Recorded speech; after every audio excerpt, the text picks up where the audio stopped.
This is a dress rehearsal for the presentation to be made on January 7th for the Library of Congress. These memories are in honor of my dad, Leonard Martin, who would have been 98 years of age today. These remarks are dedicated to his 11 great-grandchildren. Thanks to the Veterans Administration, the Library of Congress, and Patsy Ray in particular, who all have made this opportunity possible.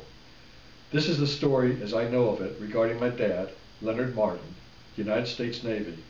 The little of which I know is tied into the ship he served on, the USS Bullard DD660, a destroyer escort assigned frequently to picket duty. Actually, this is a dual story. Much of what I have learned from my dad came via bits and pieces over 4 decades.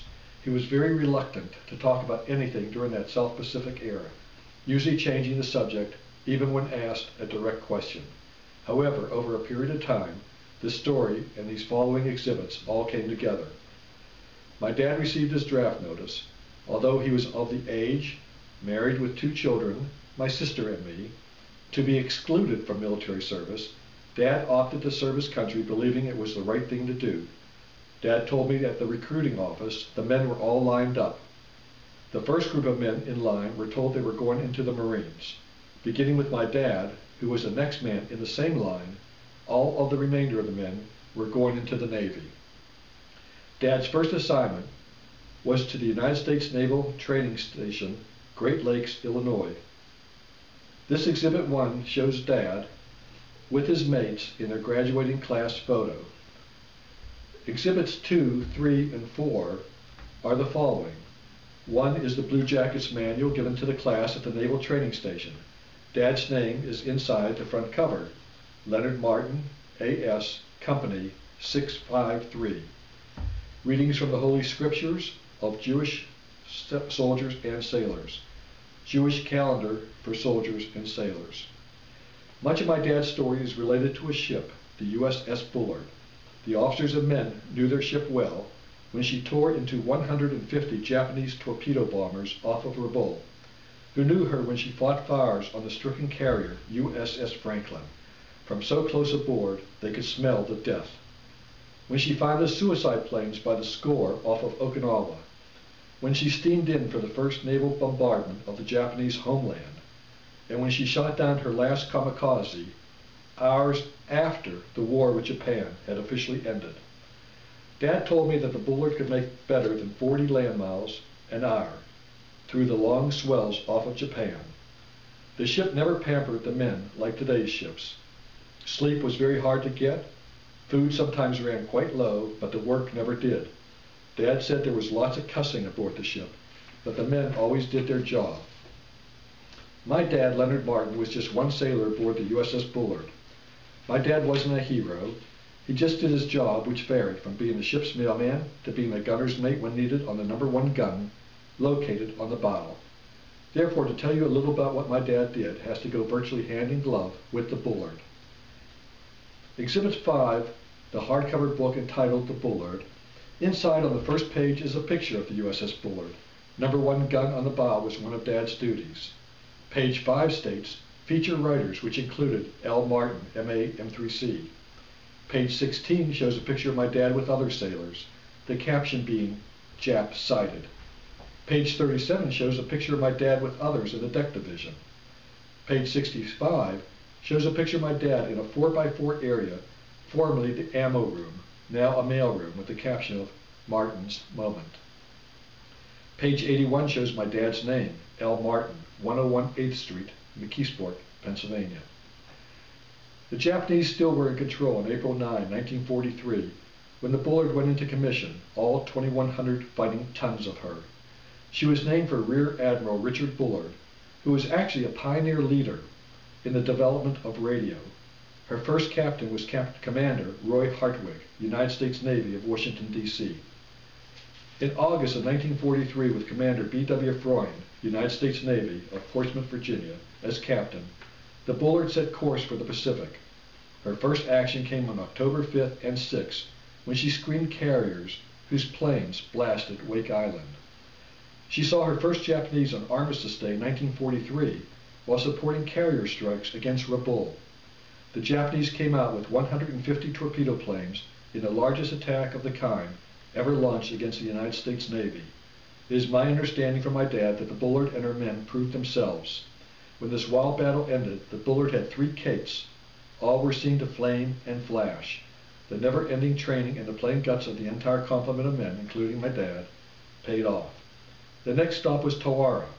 Here, later in November, the Bullard got a Betty, when 15 of these twin-engine planes attacked her formation, steaming off of the atoll. Exhibit 6, a slim piece of metal taken from a Japanese warplane, shot down by the Bullard. Their seemingly never-ending journey took them to the Marshalls, Kwajalein, and Wochi, where the Bullard screened carrier strikes again and helped beat off 5 Japanese plane attacks. Duty changed somewhat when in January 1944, the Bullard returned to Tawara and served on anti-submarine patrol. I remember Dad telling me the sailor in front of him had his fingers sliced off of one hand by not pulling back fast enough when handling and deploying depth charges. Later that same month, the ship returned to the Marshall Islands for the landings on Majuro. The Bullard was assigned to bombard, but the Japanese soldiers had already, unceremoniously, left.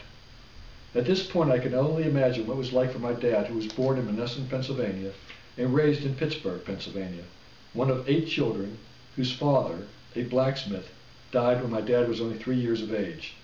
Dad, to my knowledge, had never left the Pittsburgh geographic area, and now all of a sudden a simple guy, at that time a truck driver on a wholesale dry cleaning route for the Columbia Super Cleaners of Homestead, Pennsylvania, was now away from his family in the most remote and perhaps in a sense the most exotic places he ever imagined, but much of the time with his life in peril, with his family far away. I was only 5 to 6 years of age at this particular time, but I do remember trying to read letters Dad had sent to my mom. I remember specifically lettering out the word island by saying Island, and my mom corrected me with the correct pronunciation. Dad also sent home multi-page newsletters, sometimes with a brief note on them. Written on top of one newsletter is a note which says, "Dear Nancy, nothing to write just now, but I'm sending this newsletter instead.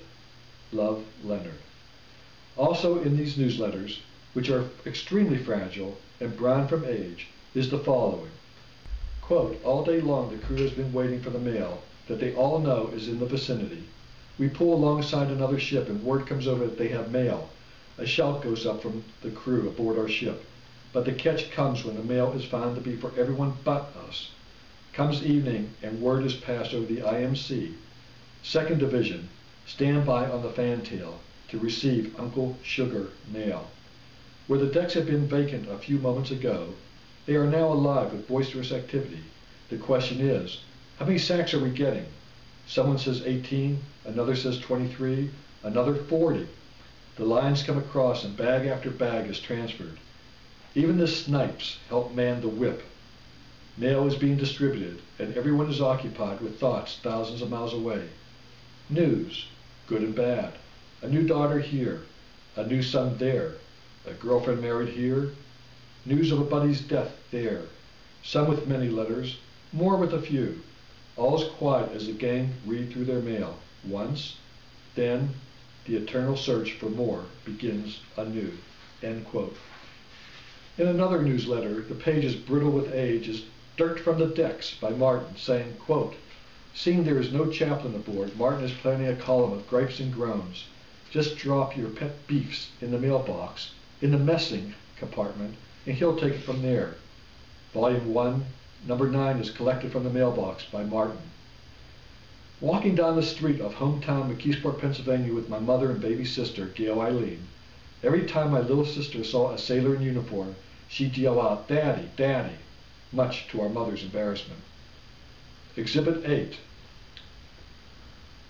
Pictures of Mom, Dad in uniform, my baby sister and me in uniform too, taken in front of Grandma and Grandpa Broder's home at 816 Strawberry Alley, McKeesport, Pennsylvania. Exhibit 9. Pictures of Dad in uniform, his mother, my little sister and me, still in uniform too.